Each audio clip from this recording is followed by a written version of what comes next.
Ladies and gentlemen, may I have your attention, please? Is this a planned stop? Well, not exactly. Now, if everyone could just keep calm and quiet, I will explain. Because this doesn't seem like a planned stop. I'm terribly sorry about this, folks.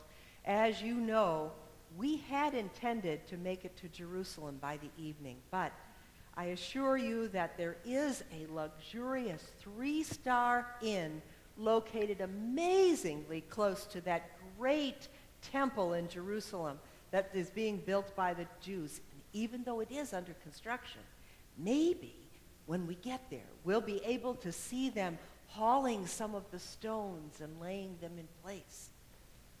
But all your names are in fact on the guest register, and I assure you of that. Now, there will be thick towels, a generous buffet awaiting you, a truly magnificent inn. However,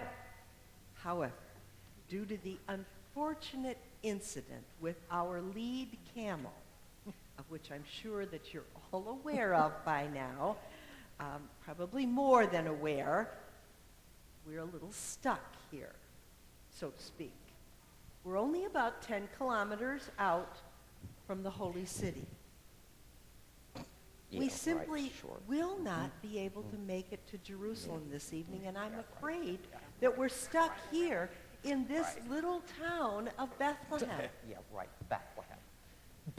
Bethlehem wasn't on the itinerary. No, ma'am, it wasn't. But I'm sure it wasn't on the itinerary. Not on mine, at least. Was it on yours? No. But never fear, ladies and gentlemen, never fear. I have sent Tanner ahead of us into the town to procure us some rooms. If that's really possible. Perhaps he'll find someone to also help with our bags. Oh, so, if you could just gather up your personal belongings and stay close together here as a group, you can follow me into this little city.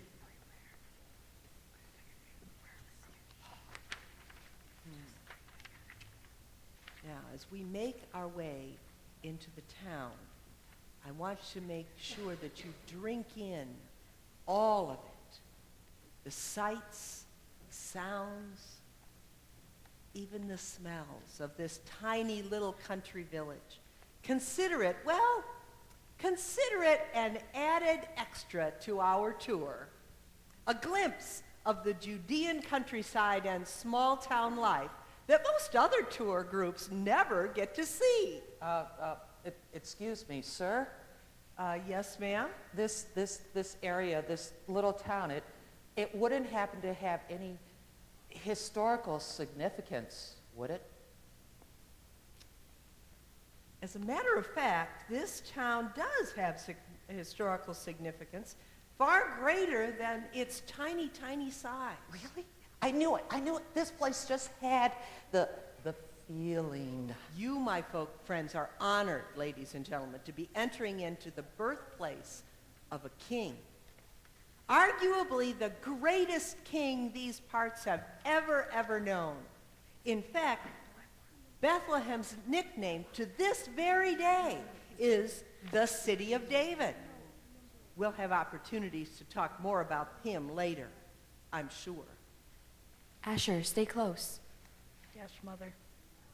And gather your little brother, and Naomi too. Gather them up. The road is getting crowded. Don't be so hard on him, dear. The children are fine. I just don't want any trouble as we near the city. This is so much more crowded than I expected. More crowded than tiny Beersheba ever gets, and I'm worried that we won't have a place to lay our heads. The children know where we are, dear. They can hear your grumbling for miles around, I'm sure. Oh, Abigail.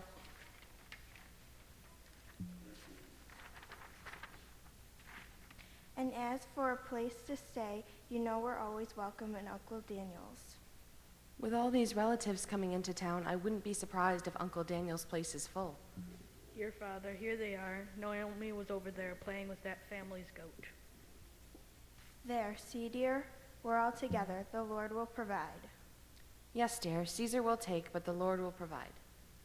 Now, I don't know if you caught all that, but that little conversation we just overheard does highlight some very important and interesting points.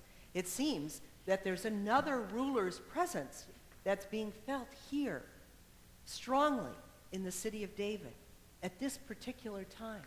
Did you hear it? The great Caesar Augustus, his almighty arm has reached to the far end of his empire. The emperor's census, And tax. yes ma'am, and tax. The emperor's census has finally reached this part of the world. Is this the same tax that was begun 3 years ago? Yeah, it is. But keep in mind now how far from Rome we are. This is the empire's frontier, after all. And it apparently has taken some time for the proper machinery to shall we say, to make it all the way to this place. But still, it does make one think of a connection between an ancient king, the king of the Jews, and our modern Roman emperor, despite the fact that nearly 1,000 years separates them. It is amazing how many people, for this census of Caesar's, still regard themselves to be of the house and lineage of David. So these are royals? These people on the road? I mean, princes and princesses? Well, not exactly. I mean, they don't look like royalty to you, do they? Not really. No, actually, King David had many wives. In fact, his son and heir Solomon had even more. So there are quite a few people who can claim and do claim a place in the royal family. And since Caesar's decree specifies that the census be made in one's family town. That's why this tiny little town is so crowded. Exactly, ma'am. Look at these crowds. Look at them. People from as far away as Syria and Galilee, not to mention Judea and the Transjordan. All of them trace their roots to this tiny little town. Does this little shrine have something to do with David the king? Very good question. No, it doesn't. But if all of you could gather around and get a good look, you are looking at a reminder of ancient history. Very ancient history indeed. This tiny little shrine right here, placed here near the gates of the town, commemorates the passing of one of the Jewish people's great matriarchs, Rachel, the wife of Jacob, who himself was the grandson of Abraham, the renowned father of all these people. Well, she died here about 1,800 years ago. Died? Yeah, in childbirth, as I recall.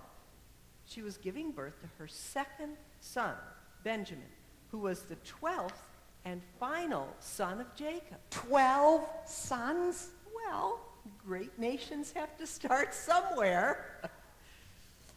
But Bethlehem is known, I suppose one could say, as a place of childbirth and a place of sorrow. This, people, is one of the most famous ancient grave sites in the whole world.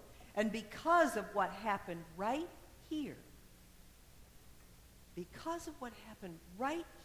this death, the phrase Rachel weeping for her children has become rather common in regional language. And it comes from, well, right here. Now, folks, if we could continue on our way, I believe that the inn is located not too far inside the village gates, just past the marketplace. Now stay together. It's getting quite crowded, and remember, open up your eyes and your ears and even your noses and drink in the flavor of this little town. Claudius, pick up the pace. Yes, Centurion, sir. We don't want the locals to see lazy Roman legions. Yes, Centurion, sir. Lazy soldiers can't keep the peace. That sort of attitude can lead to insurrection in this large a crowd, and we wouldn't want that, would we, Claudius? Yes, Centurion, sir. No, Centurion, sir. I can't believe the tax. It's so high. And you know all of that money, our hard-earned money, will be carted off to Rome. Until we have freedom from that accursed county and just a king. Eggs, fresh eggs here. Why spend a denarian when a shekel will do? Eggs, fresh eggs, eggs and hens, plump hens, ready for baking. Fruits, vegetables, lentils, pomegranates. Have you ever seen such large oranges for them? Lentils. Now notice the wide variety of goods available in this marketplace. Quite out of the ordinary for such a small town. You can tell it's very near a large city. Only the finest woven goods this side of diamond stucks, silks from Persia, purple cloths from Tyre, and the finest local woven from the finest Bethlehem sheep. These prices are terrible. Are you trying to gouge us just because of the census? Fine wine, fresh pressed olive juice, fine wine for a fine lady, fine wine. Ah, there's Tanner now. Tanner! Tanner! Any news? Good news? Oh, yes, sir. As you directed, I spoke to the innkeeper, explaining our plight. And we managed to get the last rooms in the inn. Yes, what luck! Yes, sir. The camel, you could say, had perfect timing. Just 20 more minutes and we would have been out of luck, I'm afraid. Good work, Tanner. Now, grab some men and fetch our bags. Yes, sir. Right away, sir. You and the boy, come with me. There's 5 shekels in it for you. Yes, sir. Now, if everyone would just follow me into the inn. Excuse me, sir. Yeah, may I help you? Are you the innkeeper, sir? No, I'm afraid I'm not. Oh, I saw you with this group of travelers and just assumed. No, I'm sorry. I'm leading a tour. Because, well, my wife and I... Hello, sir. Oh, good evening, ma'am. Go on. My wife and I are looking for the inn. We're rather desperate for a room. Oh, well, the inn is right over here, but, well, we've just been informed that no more rooms are available. Oh, heavens. Joseph, don't worry. The Lord is with us. Perhaps you could check anyway? I'm sure there's some place you could stay. Thank you, sir. Thank you very much. Good evening, ma'am and sir. That poor woman. She looks as though she's ready to burst. Indeed. But I wouldn't worry too much about those two. I mean, what could possibly go wrong? Why don't you ask Rachel?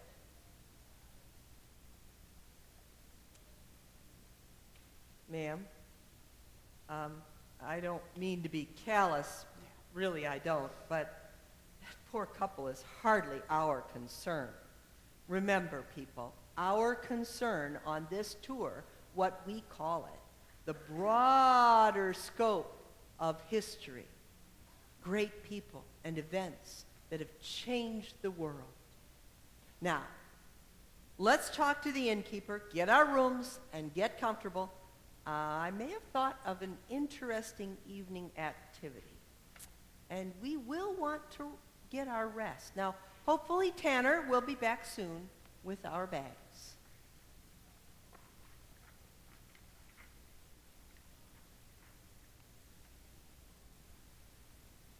Let's sing.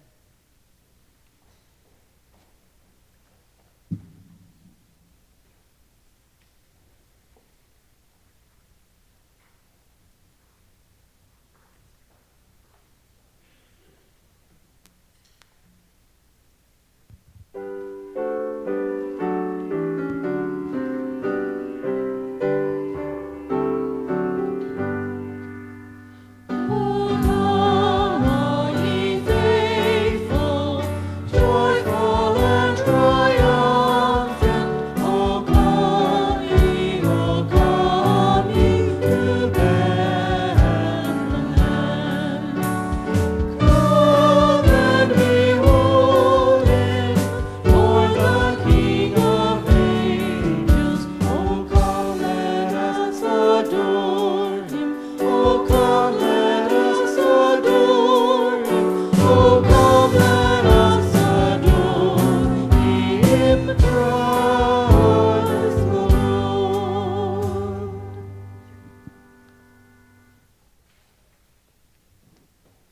Was it just a coincidence? An accident? A convenient happenstance?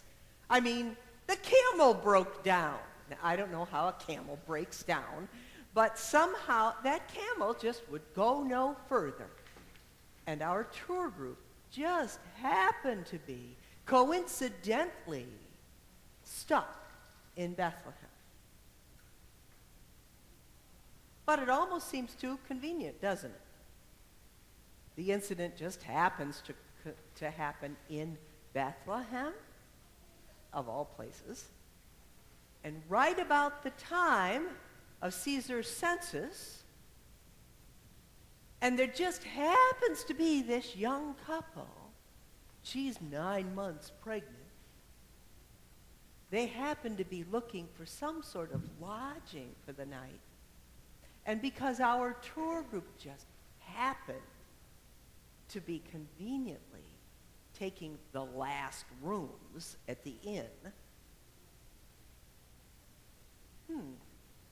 that meant then, and you can almost recite these words with me, can't you?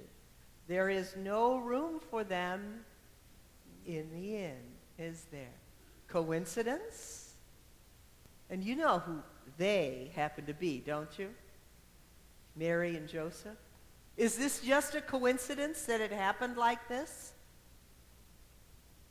Is it just an accident? What about the real Christmas story? I mean, that was the skit. But what about the real Christmas story? Do you think it was just a coincidence? An accident? That a decree went out at that moment in time? That Caesar Augustus would call all the world that he knew anyway to go to their hometowns to be counted? Do you think it's just a coincidence that this young woman named Mary, who just happened to be pregnant living up there in Nazareth, and then betrothed to a man who was of the house and lineage of David, therefore needing to go to that little city called Bethlehem to be registered? Was it all a coincidence? An accident? And did it just happen that that happens to be the very location that the prophet tells us that a shepherd king is going to come out of? An accident? A coincidence? And could it be just a coincidence that that location is crawling with all sorts of history, rich and meaningful history, that includes not only David, but his father Jesse? And you remember Ruth? Not the one sitting there. But Ruth and Boaz of Bethlehem. You remember that? Rachel weeping for her children? Coincidence? Accident? Or not? From our vantage point in the 21st century, we look back at that history and we're able to see a great and wondrous event unfolding. Is it just an accident or a coincidence? Or is God the architect of this event? Has God put these building blocks together all at the right time to bring us to this point? Some have defined coincidence as God's way of remaining anonymous. So perhaps coincidence ought to have a word attached to the front of it. Holy coincidence. Do you believe in holy coincidence? I do. Absolutely. And do you believe that God can use more than just good, faithful, religious type people to bring all of these events together? I mean, look at Alexander the Great. Do you think he was a pagan, but do you think God could have used him? What did Alexander do? He conquered all these nations and made of them one, the great Roman Empire. He unified them And in unifying them, what he has to do is create a common language so that all can communicate with each other. Now we can talk to each other. And what about that great Julius Caesar and his triumvirate? He too was a ruler of that great Roman Empire, but he paved the way, literally, for God to bring his word out. Julius Caesar created Roman roads all over that great empire. You know what happens when you have roads? Besides needing to be repaired. What happens when you have roads? Suddenly you can get to places. Suddenly you can write letters and communicate because they can be taken quickly, or relatively quickly, not internet quickly, but quickly enough by their standards to other places. If those roads hadn't been there, do you think the word of God would have ever gotten beyond Bethlehem? Probably not. Those roads enabled those letters we all know from the Bible that Paul wrote to get out to those churches that he'd established way out in the hinterlands. God used Julius Caesar, who created Roman roads, to help the plan of God to unfold. And what about this Caesar Augustus character, the one we hear about all the time at Christmas? The one who called for that census? Well, the Bible talks about the time for God to send forth his Son. The time. How did that time happen? Because Julius Caesar called for a census. And everybody had to go to their own hometown. And Mary just happened to be betrothed to Joseph, who happened to be of the house and lineage of David. And Bethlehem is the great city of David. And the prophets had said a king would come out of there. The time is at hand. The time for God's plan to unfold. So, is it all just coincidence? Or is God the architect of this story?